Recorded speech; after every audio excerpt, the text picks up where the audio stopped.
Hello दोस्तों, नमस्कार। एक बार फिर से स्वागत है आपके अपने यूट्यूब चैनल देव जी के ट्रिक्स में। तो दोस्तों, हम यहाँ पर डेली जो कि सुबह 11 बजे आपके जी के जीएस का यहाँ पर टेस्ट होता है और लगातार क्लासें दी जा रही है।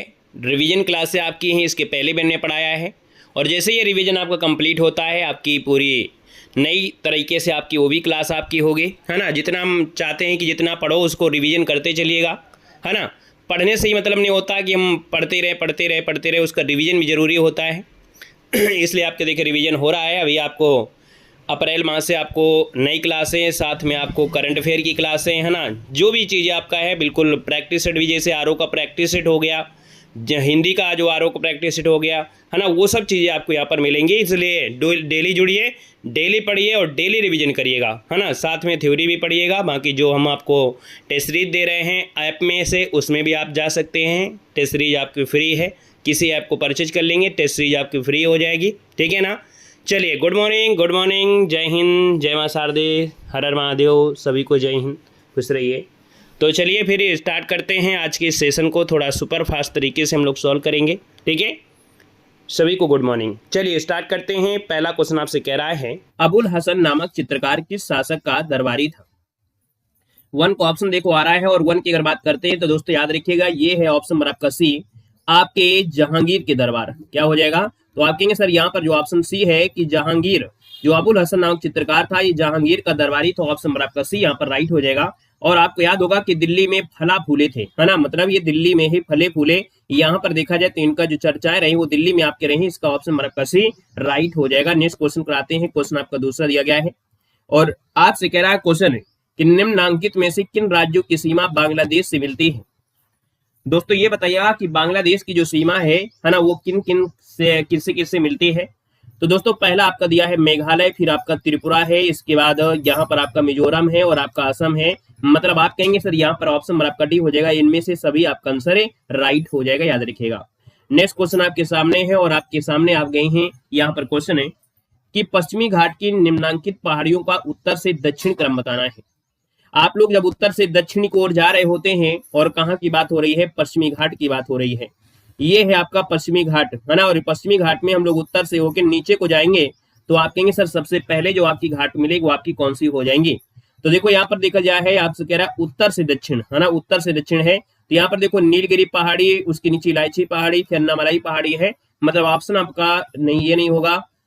यहाँ पर अन्नामलाई पहले पड़ेगा, इसके बाद आपको मिलेगा इलायची पहाड़ी। तो याद रखिए इसका आंसर आपका फर्स्ट हो जाएगा कि पहले यहाँ पर नीलगिरी पहाड़ी, फिर अन्नामलाई, फिर इसके बाद आपकी इलायची। मतलब यहाँ पर देखा जाए तो सबसे पहले आपका यहाँ नीलगिरी हो गया, उसके नीचे जो आपकी होगी ये अन्नामलाई होगी और नीचे आपकी होगी आपकी इलायची पहाड़ी। तो ऑप्शन नंबर आपका बनेगा फर्स्ट नंबर आपका राइट हो जाएगा। नेक्स्ट क्वेश्चन आपसे दिया गया है और आपसे कह रहा है क्वेश्चन कि भगवान महावीर वन्य जीव अभ्यारण्य किस राज्य में स्थित है। बताना है कि भगवान महावीर वन्य जीव अभ्यारण्य है और किस राज्य में है।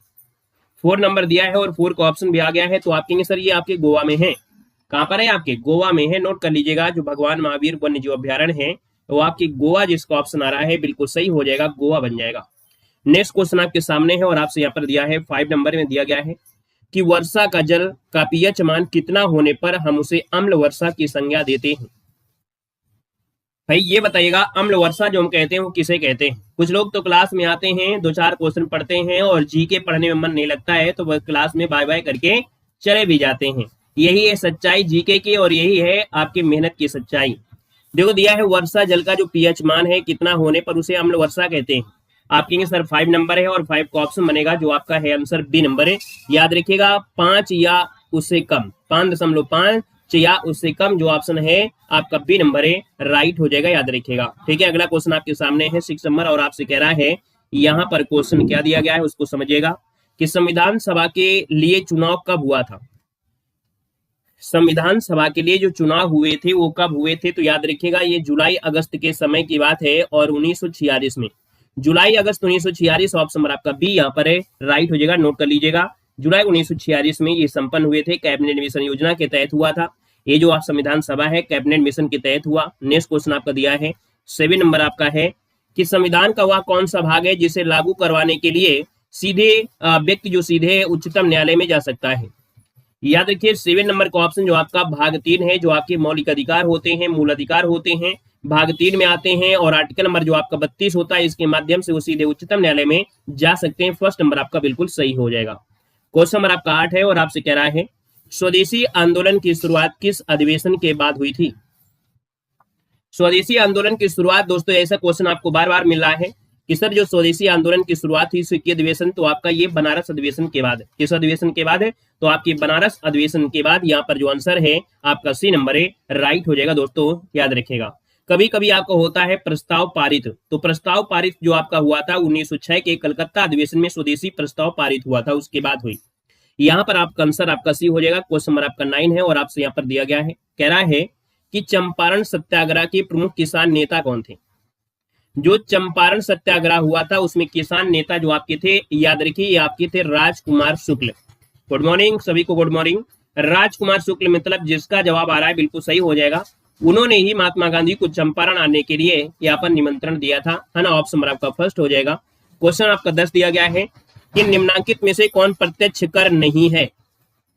प्रत्यक्ष कर यहाँ पर डायरेक्ट देखो, जो आपका निगम कर है, आयकर है, ये आपके डायरेक्ट प्रत्यक्ष होते हैं। लेकिन जो सीमा शुल्क आपका है ना, सीमा शुल्क जो आपका है ये आपका प्रत्यक्ष कर है, मतलब ऑप्शन नंबर आपका सी यहाँ पर आपका राइट हो जाएगा, याद रखिएगा। यहाँ पर जैसे जीएसटी होता है ये भी अप्रत्यक्ष कर होता है, जो जीएसटी होता है ये भी अप्रत्यक्ष कर होता है, याद रखिएगा। क्वेश्चन नंबर आपका 11 है और आपसे कह रहा है कि कार्नेटाइट, है ना, कार्नेटाइट किस धातु का अयस्क है? यहाँ पर बताना है दोस्तों। ये आपके है यूरेनियम का है। किसका है? यूरेनियम का है। ये हल्का सा पीले रंग का और चमकीला होता है। ऑप्शन नंबर आपका सी बनेगा। क्वेश्चन नंबर आपका 12 है और आपसे कह रहा है, दिया गया है द्विनाम पद्धति के प्रतिपादक कौन है? द्विनाम पद्धति के जो प्रतिपादक आपके हैं 12 नंबर में, वो ऑप्शन क्या हो जाएगा? तो आप कहेंगे सर यहाँ पर इनका नाम है लीनियस। क्या है? लीनियस एक आपके वैज्ञानिक थे जो आपके स्वीडिश के थे, है ना, आपके स्वीडन के वैज्ञानिक थे।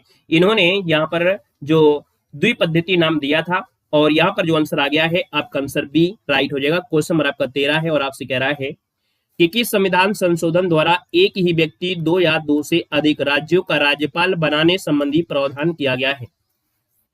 मतलब कोई एक व्यक्ति है जो राज्यपाल है, उसको एक से अधिक राज्यों का राज्यपाल बनाया जा सकता है। ये संविधान में संशोधन किया गया और ये संशोधन आपका था कौन सा, ये आपको बताना है 13 नंबर में। तो दोस्तों ये 7वां संविधान संशोधन है। ऑप्शन नंबर आपका फर्स्ट यहाँ पर राइट हो जाएगा। 1956 के तहत आपको किया गया था, याद रखिए 7वां संविधान संशोधन है और 1956 के तहत किया था। एक व्यक्ति 2 राज्यों का राज्यपाल हो सकता है या 2 से अधिक राज्यों का राज्यपाल हो सकता है।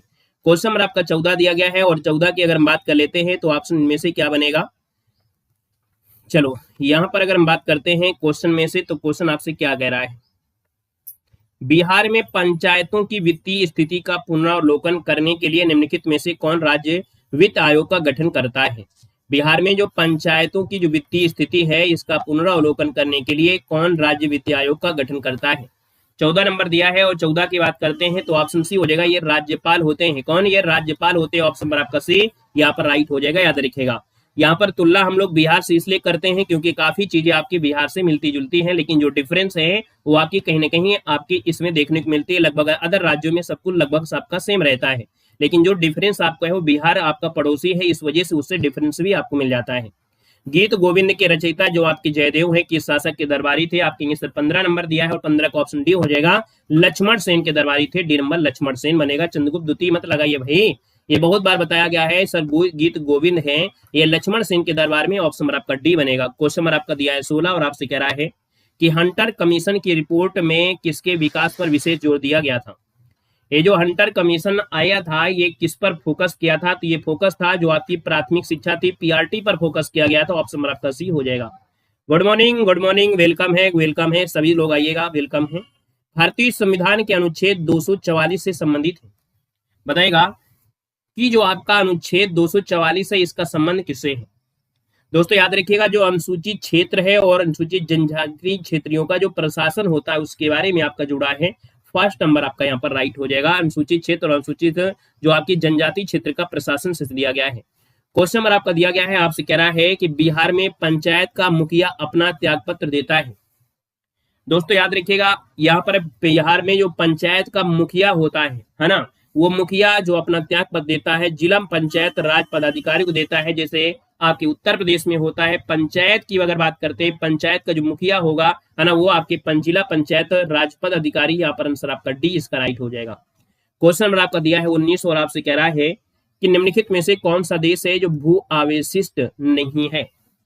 दोस्तों 19 नंबर में बात करते हैं तो दोस्तों आपका अफगानिस्तान है, आपका मंगोलिया है और आपका बोलीविया है।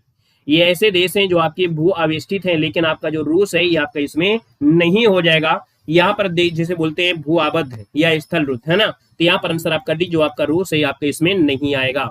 अगला क्वेश्चन नंबर आपका दिया है 20 और आपसे कह रहा है कि किस बौद्ध संगीति के दौरान विनय पिटक एवं सुत्त पिटक की रचना की गई थी। ऐसा क्वेश्चन आपको इसके पहले वाली क्लास में भी मिला था और ये आपका फर्स्ट आपका आंसर राइट हो जाएगा। जब पहली बौद्ध संगीति राजगृह में हुई थी 483 ईस्वी पूर्व में हुई थी, तो विनय पिटक और सुत्त पिटक की रचना की गई थी।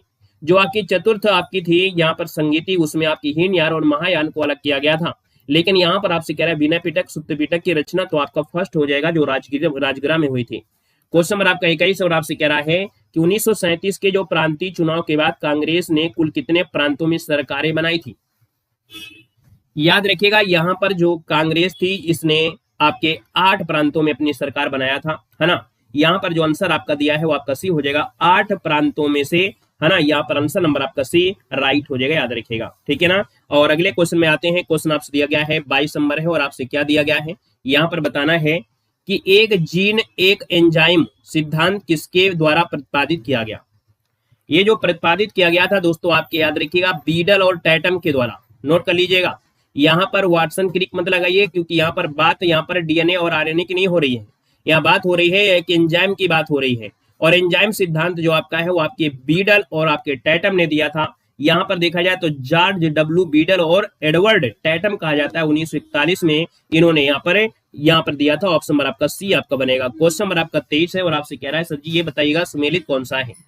कुछ आपके यहाँ पर एंजाइम है और किसमें पाए जाते हैं या क्या इसका काम होता है वो आपको दिया गया है। कह रहे सर इरेप्सिन जो आपका होता है वो आपकी पेलीपेप्टाइड, है ना, पॉलीपेप्टाइड को एमिनो अम्ल में बदल देता है। यहाँ पर देखा जाए तो इसका आपका क्या बनेगा, तो यहाँ पर देखा जाए तो ये आपका 3 हो जाएगा। माल्टोज क्या काम करता है, माल्टोज जो होता है माल्टोज को ग्लूकोज में बदल देता है, यहाँ पर आपका फर्स्ट हो जाएगा। लाइपेज का जो कार्य होता है वो क्या होता है, तो भाई शेष वसाओं को वसी अम्ल और ग्लिसरॉल में बदल देता है, यहाँ पर 2 हो जाएगा। बचा हुआ जो आपका दिया गया है, बचा हुआ जो भी आपके पास है कि सर जो सुक्रोज होता है सुक्रोज को फ्रक्टोज में बदल देना है। प्रकृति में पाई जाने वाली सबसे मीठी शर्करा होती है फ्रक्टोज, जिसे हम लोग शहद कहते हैं, याद रखिएगा। तो डी नंबर यहाँ पर आपका आंसर राइट हो रहा है। अगला क्वेश्चन दिया गया है और आपसे कह रहा है पदार्थ का परमाणविक सिद्धांत सर्वप्रथम किसने दिया था। पदार्थ का जो परमाणविक सिद्धांत है इसको जो दिया था वो सर्वप्रथम किसने दिया था, ये आपसे पूछा गया है। हमने कहा सर यहाँ पर देखा जाए तो आपका आंसर यहाँ पर क्या हो सकता है, 24 नंबर दिया है, 24 को ऑप्शन बी यहाँ पर राइट हो जाएगा। याद रखिए जॉन डाल्टन ने, किसने, जॉन डाल्टन ने दिया था। जॉन डाल्टन एक अंग्रेज रसायन विज्ञान थी, भौतिक विज्ञान भी थे, और 1808 में पदार्थ के परमाणु के सिद्धांत का प्रस्ताव रखा। ऑप्शन नंबर आपका बी। कह रहा है सर जी धान से निकलने वाली गैस कौन होती है।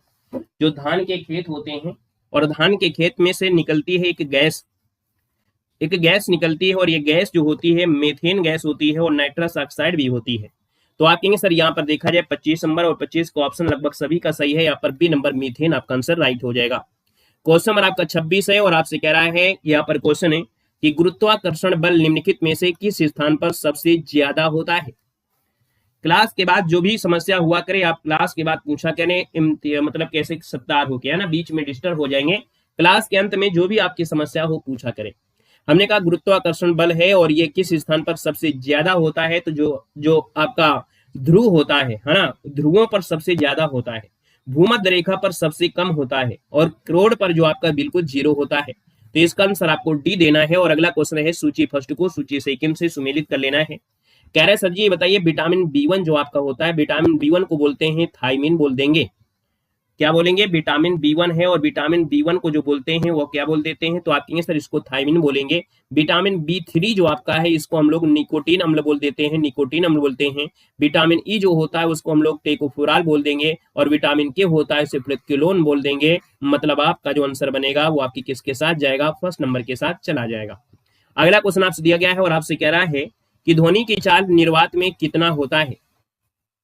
ध्वनि की जो चाल होती है और निर्वात में देखा जाए तो हवा में ध्वनि की गति से, मतलब है ध्वनि की जो चाल है निर्वात में कितना होगी, निर्वात में कितना होगी, तो याद रखिएगा, सॉरी, ध्वनि की चाल निर्वात में हो ही नहीं सकती है, हो ही नहीं सकती। ऑप्शन नंबर आपका डी हो जाएगा, शून्य हो जाएगा, क्योंकि ध्वनि की चाल निर्वात, जब निर्वात है तो वहां पर आपके अणु होंगे नहीं, और अणु नहीं होंगे तो आपके आंसर शून्य होगा।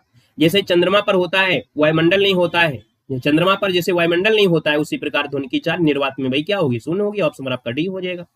यहाँ पर अगला क्वेश्चन आपसे दिया गया है और आपसे कह रहा है यहाँ पर 29 नंबर, और आपसे दिया गया है एक वर्णांध पुरुष एक सामान्य महिला की संतानों में से पुत्रों के वर्णांध होने की संभावना क्या है। 29 नंबर दिया गया है और आपसे कह रहा है कि वर्णांध अगर पुरुष है और एक सामान्य महिला है, इनकी संतानों में अगर पुत्र होता है तो पुत्र के वर्णांध होने की संभावना कितनी होगी। 29 नंबर आपसे दिया गया है। यहाँ पर आंसर इनमें से क्या हो जाएगा। ऐसी स्थिति में बच्चे सामान्य होते हैं, ऐसी स्थिति में जो बच्चे होते हैं सामान्य होते हैं, मतलब ये कह सकते हैं कि अगर कोई सामान्य स्त्री एक वर्णांध पुरुष से शादी करती है तो उनके सभी बच्चे सामान्य होते हैं। याद रखिएगा, यहाँ पर आंसर आपका 0% आपका होगा, ऑप्शन नंबर आपका डी बनेगा। क्यों, क्योंकि महिला वाहक होती हैं, जो महिलाएं होती हैं वाहक होती हैं, और वाहक मतलब इन्हीं के माध्यम से वो ट्रांसफर होती हैं, तो कहीं ना कहीं सामान्य जब है तो बच्चों की मतलब यहाँ पर जो संभावना है तो आपकी 0%। क्वेश्चन नंबर आपका दिया है 30 और आपसे कह रहा है कि एक भारत श्रेष्ठ भारत अभियान भारत के किस मंत्रालय या संस्था के द्वारा जारी किया गया था। दोस्तों 30 नंबर है और 30 का ऑप्शन ये हो जाएगा सूचना और प्रसारण मंत्रालय है। यहाँ पर जो आंसर है वो आपका फर्स्ट नंबर आपका राइट हो जाएगा। यहाँ पर क्वेश्चन आपसे दिया गया है सूची फर्स्ट को सूची सेकंड से यहाँ पर सुमेलित करना है। उसके लिए आपको बेसिक यहाँ पर पढ़ना होगा, है ना। जब बेसिक आप पढ़ेंगे, इंटर की बायोलॉजी उठाइएगा, उसमें से आपको पूरी अच्छी तरीके से डायग्राम से बताया गया है कि किस प्रकार से क्या होता है। किसी दिन हम आपको वो भी दिखा देंगे और अच्छी तरीके से समझा देंगे। 31 नंबर की बात करते हैं तो आप कहेंगे सर यहाँ पर देखा जाए तो आपके कुछ वन है और आपके जगह दिया गया है। हमने कहा सभी ऑप्शन भी तो देख लीजिएगा। यहाँ पर सभी ऑप्शन की अगर हम बात कर लेते हैं तो कहेंगे सर उष्णकटिबंधीय जो वन है, उष्णकटिबंधीय वन है। आप कहेंगे सर सुंदर वन हिमाचल नहीं होगा, यहाँ पर डी में आइएगा। ये साइलेंट वैली में आ जाइएगा, साइलेंट वैली यहाँ पर 4 होगा। शंकु वृक्ष कहाँ पर मिलेंगे, जो आपका हिमाचल प्रदेश ठंडा एरिया है, यहाँ पर 2 हो जाएगा। इसका मतलब आपके इसके साथ जाएगा। कच्छ वन जो आपके हैं दलदल वाले हैं, आपके सुंदर वन वाले में आ जाएगा, फर्स्ट हो जाएगा। पतझड़ वन जो आपके हैं आप कहेंगे सर ये राजस्थान में पहुंच जाएगा, तो इसका आपका 3 हो जाएगा। देख लीजिएगा जो भी ऑप्शन आपका मन रहा हो, शायद डी वाला ऑप्शन यहाँ पर जा रहा है ना। अगला क्वेश्चन आपके सामने है, नेपाल की सीमा को स्पर्श करने वाले बिहार के जिले, नेपाल की सीमा को स्पर्श करने वाले बिहार के जिले बताइएगा। साथ ही नेपाल की सीमा को स्पर्श करने वाले उत्तर प्रदेश के जिले भी बताना है, दोनों चीज आप बताइएगा। तो बिहार के 7 जिले हैं जो नेपाल के साथ सीमा साझा करते हैं, और उत्तर प्रदेश के भी 7 जिले हैं जो आपके बिहार को और साथ साथ आपके नेपाल को स्पर्श करते हैं। ये 7 का जो पेयर है बहुत कठिन है, ये 7 वाला जीवन में आपको मिलेगा ही मिलेगा। एक सामान्य मिट्टी होता है उसका पीएच मेन 7 होता है। एक अगर शादी होती है तो 7 भंवरे भी होती हैं। 7 समुद्र पार करके आपको जाना भी पड़ेगा, ये 7 का साथ कभी छूटेगा नहीं। तो आप कहेंगे सर 32 नंबर है और 32 का ऑप्शन है आपका। देखिए जो आपका दिया गया है कौन, पश्चिमी चंपारण, पूर्वी चंपारण, सीतामढ़ी, मधुबनी, सुपौल और अररिया और किशनगंज आपको बिहार में हमने आपको पढ़ाया था। लेकिन हम बात करें कि उत्तर प्रदेश के वो 7 जिले कौन है जो आपके नेपाल को साझा करता है, तो ये तो हमने आपको मैप से बताया था कि सर महाराजगंज, पीलीभीत, लखीमपुर खीरी, बहराइच, सिद्धार्थनगर, बलरामपुर और श्रावस्ती, है ना। तो इसका आंसर आपका फर्स्ट हो जाएगा। नेक्स्ट क्वेश्चन दिया गया है और आपसे कह रहा है यहाँ पर क्वेश्चन है, पखुई वन्यजीव अभ्यारण्य स्थित है। ये पखुई वन्यजीव अभ्यारण्य वो आपके है कहां पर। दोस्तों 33 है और 33 की बात करते हैं दोस्तों, ये आपका अरुणाचल प्रदेश में पड़ता है, जो पूर्वी है कामेंग जिला है वहां पर आपको पड़ता है। इसके पक्के वन्यजीव अभ्यारण्य के नाम से भी जानते हैं, क्या इसको पक्का अभ्यारण्य के नाम से भी जाना जाता है। नेक्स्ट क्वेश्चन दिया गया है और आपसे कह रहा है कि केंद्रीय वनस्पति अनुसंधान संस्थान कहाँ स्थित है। यहाँ पर देखो 34 है और 34 का ऑप्शन फर्स्ट हो जाएगा दोस्तों। केंद्रीय वनस्पति अनुसंधान आपके लखनऊ में है। और आपका अगला क्वेश्चन आपके सामने है, दिया गया है कि अंग्रेजों द्वारा बनाई गई भू राजस्व व्यवस्था निम्नलिखित प्रणालियों में से कौन कृषकों के लिए सबसे ज्यादा सुरक्षा प्रदान करती है। मतलब अंग्रेजों ने जो बनाया था भू राजस्व व्यवस्था, उनमें से किसानों के लिए जो सबसे ज्यादा सुरक्षा प्रदान करती है वो आपकी है कौन सी। तो दोस्तों ये रैयतवाड़ी व्यवस्था थी। कौन सी है, रैयतवाड़ी व्यवस्था है। ऑप्शन नंबर आपका बी यहाँ पर राइट हो जाएगा, बी नंबर है। नेक्स्ट क्वेश्चन दिया गया है 36 नंबर है, सहायक संधि वेलेजली द्वारा लाई गई थी। और निम्न में से किस राज्य के शासक इसमें से सम्मिलित नहीं हुए थे? दोस्तों याद रखिएगा, इसमें पेशवा, भोसले, सिंधिया ये सब थे, लेकिन होलकर जो आपके थे इसमें शामिल नहीं हुए थे। ये होलकर जो आपके थे इंदौर के थे, और होलकर जो आपके थे इंदौर के थे, इन्होंने सहायक संधि प्रणाली को स्वीकार नहीं किया। ऑप्शन नंबर आपका डी बन जाएगा। क्वेश्चन नंबर आपका 37 और आपसे कह रहा है निम्न में से कौन सा शासक है जो बौद्ध धर्म से संबंधित नहीं? यहाँ पर देखा जाए तो 37 नंबर है, और 37 को ऑप्शन काफी लोगों ने दिया है। हमने कहा सर यहाँ पर देखा जाए तो आपका जो आंसर आ गया है 37 नंबर में लगभग काफी लोगों ने दिया है। कहेंगे सर यहाँ पर बौद्ध धर्म से आपका अशोक है, कनिष्क है, सेनजीत है, लेकिन चंड प्रघोत आपका नहीं है। यहाँ पर आंसर आपका डी हो जाएगा, चंड प्रघोत इसमें नहीं आएगा। और अगले क्वेश्चन में आते हैं, जो कि क्वेश्चन बहुत बार पूछा गया है और आपसे कह रहा है कि बुद्ध की जो खड़ी प्रतिमा है वो किस काल में बनाई गई थी? दोस्तों ये कुषाण काल में बनाई गई। ऑप्शन नंबर आपका सी हो जाएगा, कुषाण काल। क्वेश्चन नंबर आपको 39 है और आपसे कह रहा है किस राजवंश ने सर्वाधिक सोने के सिक्के जारी किए? सर्वाधिक सोने के सिक्के पूछे तो आपके गुप्त काल है। याद रखिए कुषाण काल में शुद्ध सोने के सिक्के जारी किए गए थे, है ना। तो दोनों में आपका अंतर है। अगला क्वेश्चन आपका दिया गया। अच्छा, सबसे पहले जो किया था इंडो ग्रीक ने किया था। क्वेश्चन आपके सामने 44 है और 40 में कह रहा है कौन सा सुमेलित नहीं है। तो देखते हैं भैया 40 नंबर में कौन सुमेलित नहीं है। पहला ऑप्शन देख लेते हैं और आपसे कह रहा है कि हिंदुओं पर लगाया गया कर आपका जजिया कर था, ये सिर्फ हिंदुओं से लिया जाता था। एक ऐसा भी शासक आया था फिरोज शाह तुगलक, जिसने ब्राह्मणों से भी जजिया कर लिया था, ये अपवाद के रूप में है। मुस्लिमों द्वारा दिया जाने वाला जो कर था उसे जकात कहते थे, है ना, जो आपके अच्छे खासे राजा होते थे। युद्ध में लूटा हुआ जो माल था उसे खुम्स कहते थे। मुस्लिमों द्वारा दिया जाने वाला भूमि कर जो आपका है वो दिया है खराज। तो दोस्तों याद रखिए ये आपका गलत है, क्योंकि जो खराज होता है गैर मुस्लिम के द्वारा होता था, इसलिए ऑप्शन आपका डी यहाँ पर हो जाएगा। क्वेश्चन नंबर आपके 41 और आपसे कह रहा है निकोलो क्वांटी किस देश का यात्री था? निकोलो क्वांटी जो है वो किस देश का यात्री था? इसमें से काफी बच्चे क्वेश्चन गलत करेंगे, क्योंकि उन्होंने रट्टा मार लिया है ना। सिद्ध कहोगे मोरक्को। इब्न बतूता पूछे, अगर आपसे पूछे इब्न बतूता, है ना, कौन है? इब्न जो आपका बतूता था ये मोरक्को से आया था और अलाउद्दीन खिलजी के समय आया था। ये बात हो रही निकोलो क्वांटी, और ये आपका इटली का था। याद रखिए इटली का यात्री था, है ना। तो इसका जो आंसर आ गया है वो आपको सी लगाना है, याद रखिएगा। क्वेश्चन आपसे अगला पूछा गया है 42 में और आपसे कह रहा है विजयनगर साम्राज्य पर सर्वाधिक काल तक किस वंश ने शासन किया था? विजयनगर अपने आप में देखा जाए तो बहुत ही महत्वपूर्ण था। हम्पी जो आपकी बसे हैं, है ना, हम्पी वगैरह सब आपको यहीं पर मिलेंगे। और इस वंश में मतलब देखा जाए तो विजयनगर साम्राज्य में जो एक शासन था सर्वाधिक समय तक यहाँ पर शासन किया, वो किया था किसने? तो यहाँ पर याद रखिएगा आपके संगम वंश ने, है ना। संगम वंश ऑप्शन नंबर आपका बी हो जाएगा। इसी को हम लोग और कुछ कहते हैं क्या? क्वेश्चन नंबर आपका 42 है और 42 की अगर बात कर लेते हैं तो यहाँ पर आंसर होगा क्या?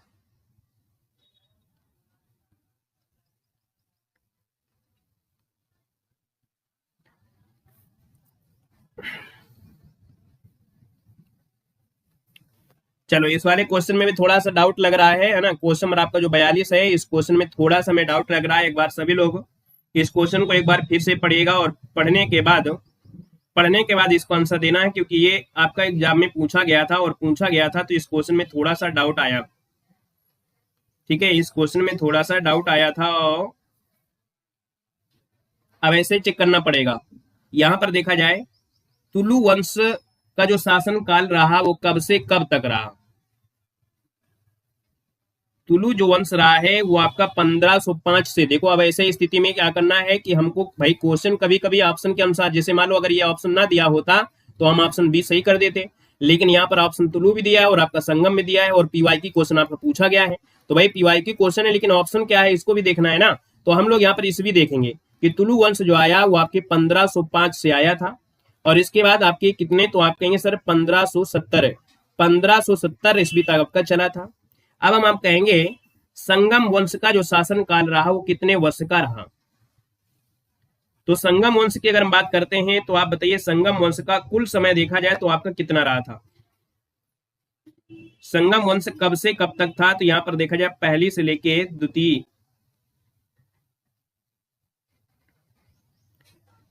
संगम वंश देखा जाए 1336 से लेके 1485 आएगा, और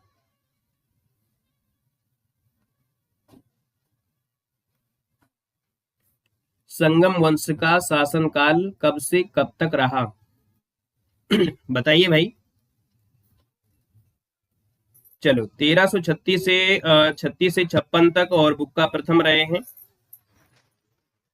इस वाले क्वेश्चन में थोड़ा सा मैं डाउट लग रहा है, ठीक है, इसको आप लोग स्क्रीनशॉट लीजिएगा, इसको बाद में चेक करेंगे, किताब में से अलग अलग डाटा भी आपका है। हालांकि देखा जाए तो 90% आपको चांस इसी के यही है कि तुलु वंश होगा, 10% आपका इसमें आएगा, ठीक है, लेकिन स्क्रीनशॉट ले लीजिएगा, ठीक है ना। यहाँ पर देखो गलत अच्छा है कि यहाँ पर उसको डाउट है तो उसको आप लोग स्क्रीनशॉट लीजिएगा। क्वेश्चन नंबर आपके 43 है, निम्न में से कौन सा लोहा है, लोहा का अयस्क नहीं होता है। यहाँ पर लोहे में कौन सा अयस्क नहीं है 43 नंबर में, तो देखें जैसे आपका हेमेटाइट है, मैग्नेटाइट है, सीडेराइट है, ये आपके, लेकिन यहाँ पर देखा जाए जो आपका मैलेकाइट है, मैलेकाइट आपके लोहे का अयस्क नहीं है। यहाँ पर जो आंसर आ गया है वो आपका डी नंबर है, यहाँ पर राइट हो जाएगा, याद रखिएगा, ठीक है। अगले क्वेश्चन में आते हैं। क्वेश्चन आपसे अगला पूछा गया है और आपसे कह रहा है हीरे का क्रिस्टल किस आकार के होते हैं, मतलब जो हीरा होता है वो किस आकार में मिलेगा। तो दोस्तों याद रखिएगा यहाँ पर दिया गया है आपके चतुष्फलकीय, चतुष्फलकी मतलब ऑप्शन आपका बी यहाँ पर राइट हो जाएगा। अगला क्वेश्चन यहाँ पर दिया गया है और आपसे कह रहा है एशिया का सबसे पुराना शेयर बाजार कौन सा है। 2025 में से ये 5 ऑप्शन के साथ ये क्वेश्चन पूछा गया है। याद रखिए यहाँ पर जो आंसर आपका आएगा वो आपका होगा क्या, तो ये है आपका बॉम्बे स्टॉक एक्सचेंज है ना। बॉम्बे स्टॉक एक्सचेंज जो आपका है भारत का नहीं बल्कि एशिया का सबसे पुराना है, ऑप्शन डी इसका राइट हो जाएगा। क्वेश्चन नंबर आपका 46 है, निम्न में से किस अर्थशास्त्री ने अवसर लागत का सिद्धांत दिया था। यहां पर अवसर लागत का सिद्धांत नया क्वेश्चन आपके सामने आ गया है दोस्तों, याद रखिएगा इनका नाम है गाटफ्रीड हैबरलर, है ना, गाटफ्रीड हैविरियर इसे कहते हैं, और 1993 में से अवसर लागत सिद्धांत यहाँ पर दिया था। आपका जो आंसर आ गया है वो आपका डी नंबर है, राइट हो जाएगा, नोट याद रखिएगा, है ना। और अगला क्वेश्चन आपके दिया है 46 नंबर और आपसे अगला क्वेश्चन क्या कह रहा है, मिलान करना है। क्वेश्चन में से आपको मिलान करना है, देख लेते हैं क्या मिलान दिया है और कौन से पुरस्कार है, किस क्षेत्र से सुमेलित करना है। 47 नंबर आपके सामने है, हालांकि आप लोग कर सकते हैं, फिर भी इसको हम लोग मिलान करने का प्रयास करते हैं। खैर सर जी, जो ज्ञानपीठ पुरस्कार है, जो ज्ञानपीठ पुरस्कार आपका है वो किसके लिए आपका होता है। ज्ञानपीठ पुरस्कार भाई साहित्य के लिए होता है, 4 में आइएगा, इसका मतलब आपका आंसर बी यहाँ पर हो जाएगा, ठीक है। बाकी हमको लगता है हाँ यही आंसर आपका हो गया, एक पता चल गया, इसका मतलब सब आप सही कर सकते हो। यहाँ पर आपका 4 होगा, यहाँ पर 2 होगा, यहाँ पर 1 होगा, यहाँ पर 3 होगा, ठीक है ना, क्योंकि एक ही ऑप्शन आपका 4 के साथ है और एक पता है तो सब कुछ काम बन गया। अगला क्वेश्चन आपका 48 है और आपसे कह रहा है निम्न में से कौन सी नदी जम्मू कश्मीर से प्रवाहित नहीं होती है। दोस्तों जम्मू कश्मीर से प्रवाहित ना होने वाली नदियों में से देखा जाए तो आपकी कौन कौन सी हो सकती है ना, क्योंकि एक से ज्यादा भी हो सकती है इन ऑप्शन में से। पहले को ऑप्शन देखना है, आप कहेंगे सर सिंधु नदी है जम्मू कश्मीर से नहीं जाती है, पहला आपका हो जाएगा। और इसके बाद सतलज नदी आपकी जम्मू कश्मीर से नहीं जाती, हिमाचल प्रदेश से जाती है, 1-4 आपका हो जाएगा। हालांकि आपकी जम्मू कश्मीर से आपकी झेलम और आपकी चिनाव जाती हैं। ये जो सिंधु है आपके लद्दाख क्षेत्र से जाती है, लद्दाख क्षेत्र से जाती है, तो इसलिए हम लोग बोलेंगे सर यहाँ पर फर्स्ट और 4 यहाँ पर हो जाएगा, क्योंकि भाई जो आपका विभाजित आपका है नया आपका मैप है, उस नए मैप के अकॉर्डिंग देखेंगे तो आपका यही हो जाएगा, ठीक है ना। यहाँ पर आगे बढ़िएगा, क्वेश्चन आपसे अगला पूछा गया, निम्नलिखित में से मेडागास्कर क्या दिया है, निम्नलिखित में से मेडागास्कर की राजधानी क्या है। मेडागास्कर की अगर बात करते हैं एंटानरियो, क्या नाम है, एंटानरियो, ये जो ऑप्शन है फर्स्ट नंबर इसका राइट हो जाएगा मेडागास्कर। और ये मतलब आपकी कहाँ की है, तो आपके अफ्रीका की आपका है मेडागास्कर। अगला क्वेश्चन दिया गया है 2011 की जनगणना के अनुसार निम्नलिखित राज्यों में से किसमें नगरीकरण का स्तर सबसे निम्न रहा। 50 नंबर है और 50 नंबर की बात करते हैं तो दोस्तों याद रखिएगा यहाँ पर जो आपका है आपका जैसे बिहार था, बिहार के बाद तो ऑप्शन है नहीं है, तो फिर आप लोग लगाएंगे पश्चिम बंगाल, क्या लगाएंगे, पश्चिम बंगाल लगाएंगे। तो यहाँ पर आंसर आपका डी हो जाएगा पश्चिम बंगाल। इन 4 राज्यों में, इन 4 ऑप्शनों में से पश्चिम बंगाल का नगरीकरण इसका स्तर जो आपका रहा है वो सबसे निम्न रहा है, ऑप्शन नंबर आपका डी यहाँ पर राइट हो जाएगा। तो भैया इस प्रकार से यहाँ पर जो क्लास होती है वो आपकी कंप्लीट होती है। क्वेश्चन थोड़े से आपके मजबूत टाइप के होते हैं, है ना, चाहे आप पीसीएस के लिए बैठिए, चाहे आरओ के लिए बैठिए, चाहे जूनियर असिस्टेंट के लिए बैठिए, क्योंकि पेपर जिस प्रकार से बन रहे हैं उस हिसाब से आप लोगों के लिए बहुत ज्यादा कठिन नहीं है ना। उस हिसाब से देखा जाए तो ये बहुत ज्यादा कठिन नहीं है कि हम आपको बहुत ज्यादा कठिन लेके पढ़ा देते हैं, क्लियर है। चलो, और यहाँ पर ये डेली क्लास आपकी होती है 11 बजे, है ना, 11 बजे जीके की क्लास होती है, 6 बजे शाम को 6 बजे यूपी जीके की क्लास आपकी होती है, और रात को यहाँ पर देखा जाए तो रात को 8:50 से यहाँ पर देखा जाए तो किसकी होती है, हिंदी की क्लास होती है। 3 क्लासें अभी दी जा रही हैं और जल्द यहाँ पर आपको और ढेर सारी क्लासें देने की प्रयास किया जाएगा। मिलते हैं नए सेशन में, धन्यवाद सभी को, जय हिंद, वंदे मातरम।